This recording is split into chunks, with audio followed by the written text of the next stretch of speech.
বন্ধুরা, আজকে আপনাদের সাথে পরিচয় করিয়ে দিব আমার প্রিয় কুকুরের সাথে। ওর নাম হলো বান্টি। বান্টির কোনো কাজ নেই, তাই সারাদিন শুয়ে থাকে আর ঘুমায়।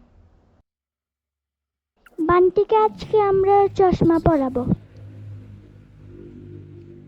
দেখি দেখি।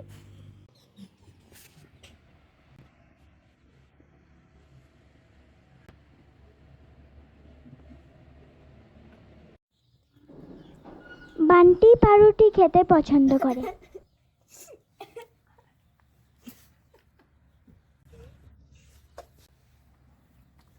ললিপপ খাবে?